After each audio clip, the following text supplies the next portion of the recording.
학이란 무엇인가의 이 학을 바로 이거예요. 그러니까 사이언스의 탄생 그런 건데 저거를 번역하는 사람에 따라서 철학으로 번역을 하기도 해요. 그러니까 헤겔은 학 중에 최고의 학문은 철학이다라고 저기서 그 얘기를 하거든요. 근데 그때 그 철학이라는 거는 필로고스니까 로고스라고 하는 소크라테스부터 내려왔던 그거를 필하는 거 사랑하는 거거든요. 그러니까 진리를 사랑하는 것이 학이라고 돼 있는데 그게 헤겔이 썼던 사이언스예요. 그리고 이때 이 사이언스가 대문자예요. 그러니까 대문자로 만약에 우리가 사이언스라고 쓰면 그거는 학이라고 번역하는 게 맞다라는 게 제 주장이거든요. 사이언스가 있고 스몰 사이언스 S로 시작하는 사이언시즈가 있겠죠. 그리고 헤겔은 이때 이 사이언스라는 거는 그러니까 어떤 의미에서는 철학, 그러니까 모든 지식을 다 포함한 철학 같은 혹은 근원적인 지식 같은 거라고 생각을 했거든요. 다음 시간에 이어질 거랑 좀 연결되니까 조금만 내용을 설명할게요. 존재라는, 딱 듣기만 해도, 존재. 영어로 뭐죠? 예?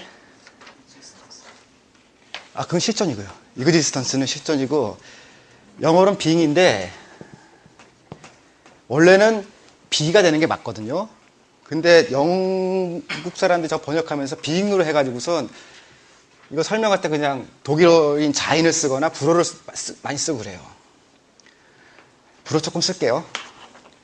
불어로는 에트르라고 하고 우리말로는 현존재라고 하는 거는 애덩이라고 이렇게. 그러니까 영어에서의 being은 사실은 이거에 해당하는 거고요.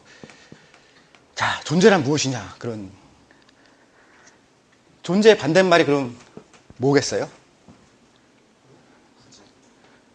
부재. 또 존재의 반대말.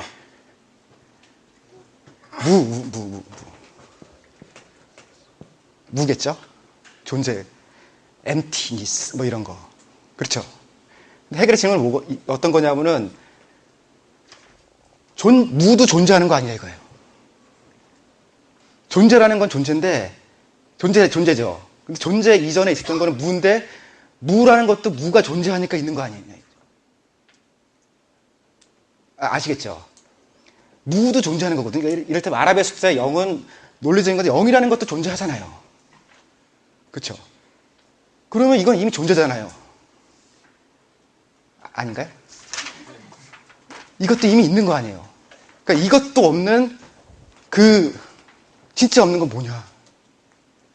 그러니까 아무것도 없던 거기서부터 출발을 하려니까 인식도 없고 아무것도 없고 존재도 없는 이게 이제 헤겔의 출발이거든요. 무에다가 절대를 붙여요. 절대를 붙여서 이거는 진짜 아무것도 없는 거다. 그래서 절대무에서부터 그러니까 무에서 이게 분화해서 무가 생기고 그다음에 존재가 생기고 쭉 운동을 해서 절대 이성까지 가는 그 체계가 이제 이 책의 체계거든요. 그래서 이제 무라는 질문에서부터 시작을 해서 한 바퀴를 돌리는데요. 자.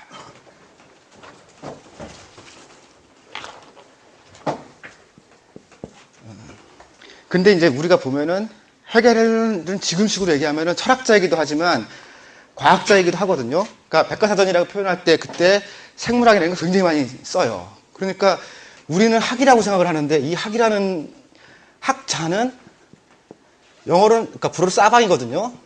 아는 사람인데 이게 일종의 모든 것을 아는 사람 같은 그런 의미거든요.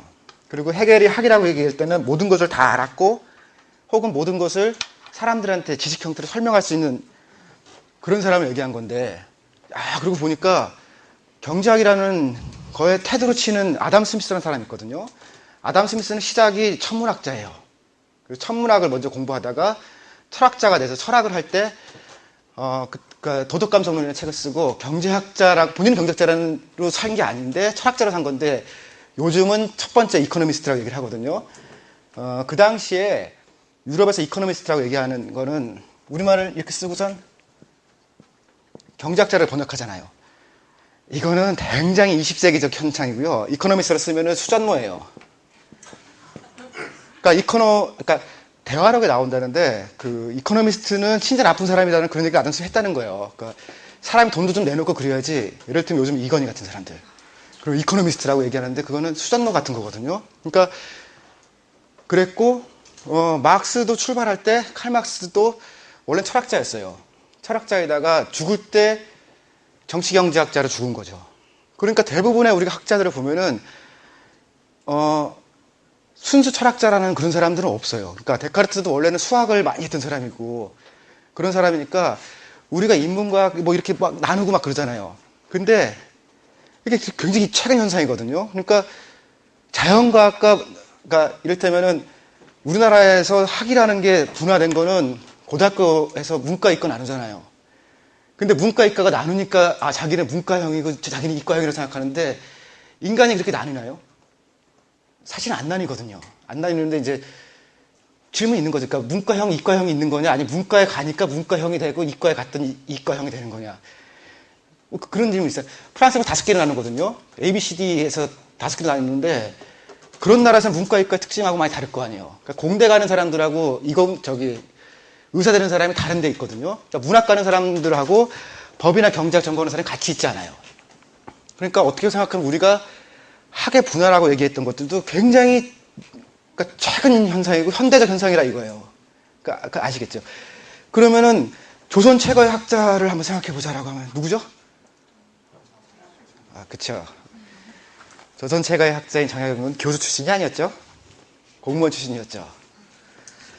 정약용이 그러면은 철학했던 사람이냐, 경제학했던 사람이냐라고 하면은 요즘식으로 보면은 행정학자라고 하는 게 맞겠죠.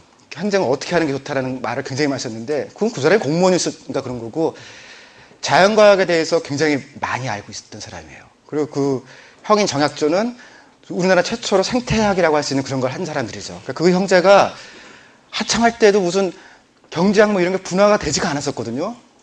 불과 한 100년 전만 해도 우리나라가 그래요.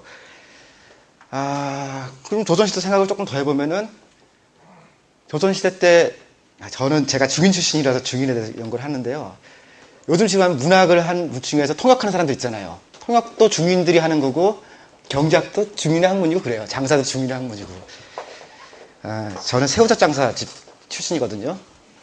그 마포에서 새우젓 장사하던 사람이 올라가면 그리고 우리 어머니로 올라가면은 저 남대문에서 새우젓 장사 팔던 집 손자거든요. 그래서 저는 중인이 맞는 거예요. 근데 그런 중인들이 했던 학도 보면은 분화가 잘 안 돼 있거든요.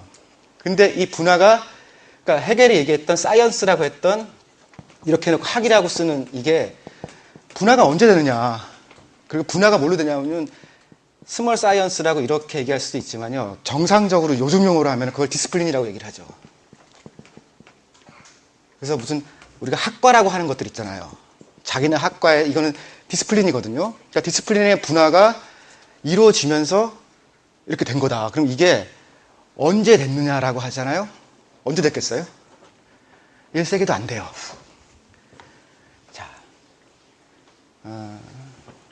헤겔 얘기 잠시 접고 푸코 얘기 조금 할게요. 푸코 책 한 번이라도 읽어보신 적 있으신 분? 겁먹지 마세요. 이거 안 물어볼 거니까. 제가 푸코 꼭 읽으라고 하는 얘기는 아닌데요. 말과 사물이라는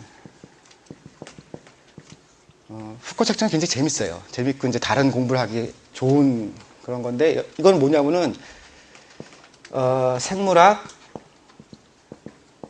경제학 그리고 언어학이라는 세 가지 학문이 16세기부터 이 뒤에 어떤 식으로 움직였느냐라는 뭐 그런 거거든요. 그래서 처음 출발할 때는 이게 전부 다 세 가지 학문이 백과사전처럼 카테고리를 나눠가지고선 분류하는 그런 거가 사전 만드는 게 움직였었어요. 그러다가 18세기가 오니까 여기에 이제 시간이라는 개념이 들어가고요.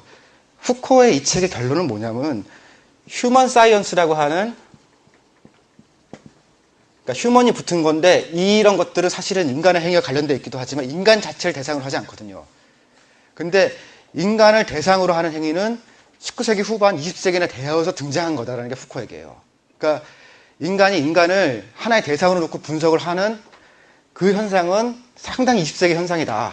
그러니까 이건 어떤 얘기냐면은 모든 학문은 자기 학문에 들어가면은 우리 학문이 오래된 거다라고 얘기하는 그런 전통이 있어요. 그러니까 경제학 같으면은 자꾸 아리스토텔레스 얘기하면서 그때부터 경제학이 막 있었던 것처럼 그렇게 얘기를 하거든요. 그리고 국부론 때는 막 이미 다 돼 있고 우리 엄청 길어요.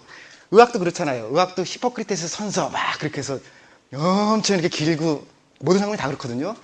최소한希腊 때는 어땠고 중국에서는 어땠고 우리나라 조선시대는 어땠고 그렇게 하면서 몇천 년 돼 있던 학문처럼 얘기를 하잖아요. 근데 우리가 얘기한 디스플린, 그러니까 이런 학이라는 의미에서의 그런 내용도 굉장히 오랫동안 있었죠. 근데 우리가 학과라고 하는 거는 20세기 들어서 생긴 거다라는 게 푸커 얘기예요. 어떤 거는 조금 더 일찍 잡을 수도 있는데 기준으로 삼는 게요. 인류학 같으면은 되게 오래된 학문인 것 같죠. 마치 인류가 존재할 때부터 인류학이 있었던 것 같은데요. 인류학은 오랫동안 한 19세기 내내 에스놀로지라는 이름을 불렸어요. 일종의 인종학이죠. 일단 원신이란다. 인디안이나 혹은 자기들이 지배하는 지배자, 일단 제국주의 학문 같은 거거든요. 그러다가 이거 좀 너무 그러니까 좀 문제다라고 해서 엔스로폴로지를 이름을 바꿔서 이렇게 부르기 시작한 거는 20세기 들어와서예요. 그러니까 대부분의 학문이 자기네 학문의 그런 모습을 갖춘 거는 20세기 이후거든요. 그러니까 경제학 같은 것들이 조금 먼저 생기고 사회학도 조금 먼저 생겼어요. 그래서 그 사회학이라는 이름은 꽁트가 만들었는데 그게 그렇게 유행화가 된 거는 뒤르게임이나 베버가 등장하고 난 다음에 그러니까 19세기 후반이죠. 후반이고 이 중에 제일 늦어서 그 별로 이제 논란의 여지가 없는 건 경영학이에요. 경영학은 60년대 생기거든요. 그러니까 2차 세계대전을 치르면서 여러 가지 복잡한 문제를 풀어야 되고 그 로지스틱한 문제를 풀다가 생겨난 게 경영학이거든요. 근데 그래서 막 무슨 행정학이나 이런 사람들은 경영학 보면 막 웃기다 그러잖아요. 행정학은 더 늦어요. 그리고 행정학이 지금처럼 이렇게 생긴 거는 진짜로 그 20세기 후반이 되면서 공무원들이 막 급증하고 공무원들 예전같이 국가의 지도자 그런 게 아니고 그냥 펑셔너리 같은 기능인이 되면서 생겨난 거거든요. 그러니까 학문의 분과라는 게 우리는 되게 옛날부터 됐다고 생각하는데 사실은 지금처럼 이렇게 막 그러니까 과를 세밀하게 나눠가지고서 막 세부 전공 막 나눈 거 있잖아요. 그거는 전 세계적으로 봐도 1세기도 안 되는 일이고 우리나라에서는 그건 진짜 50년 이상에 된 거죠. 그러니까 한국에 있는 대표적인 학교 두 개를 비교해보면 고대는 약간 절충적이라서 연세대학교하고 서울대학교가 이 과의 분화에 있어서 극단적인 두 케이스거든요. 그러니까 서울대학교는 과를 굉장히 많이 만들었어요. 그래서 미학과가 있는 게 서울대만 있죠. 그러니까 물론 딴 데도 조금 있는데 처음부터 그렇게 해서 미학과를 출발시키고 인류학과를 출발시킨 데는 서울대가 그랬어요. 그리고 연세대학교는 그게 이제 일단 사회학과에서 대충 다 하고 철학과에서 대충 하고 막 그런 식으로 했거든요. 그러니까 사학도 서울대는 동양사학과 서양사학 이렇게 한국 다 나누고 거기다 교육학까지 붙어서 한 5, 6개 과가 있는데 연대는 그냥 사학과 하나 있거든요. 그러니까 과를 분화시키는 게 좋은 거냐 아니면 안 분화시키는 게 좋은 거냐라고 할 때 이게 그때그때 달라요 진짜. 그래서 어떻게 보면은 과를 분화시키지 않은 경우가 더 종합적인 학문을 할 수 있어서 좋다라고 느낄 수도 있고 근데 해당 과에서는 그게 분화되는 게 좋다라고 생각할 수도 있어요. 그러니까 이를테면 인류학은 독립시키는 게 좋다라고 생각하면 저는 그 독립을 지지하거든요. 그 다음에 생물학 같은 경우에는 우리나라에 생태학과가 없거든요. 생태학과가 없고 그냥 생물학과에 이렇게 들어가 있으니까 그거는 사회적 필요에 의해서 생태학으로 분화시키는 게 좋다라고 생각하는데 매번 꼭 같지는 않아요. 그러니까 늘 좋다라고 그렇게 말하기는 어렵고 그러다 보면 이제 어떤 문제가 이제 1970년대부터 분화가 되냐면은 그러니까 제기가 계속된 건데 너무 개별화된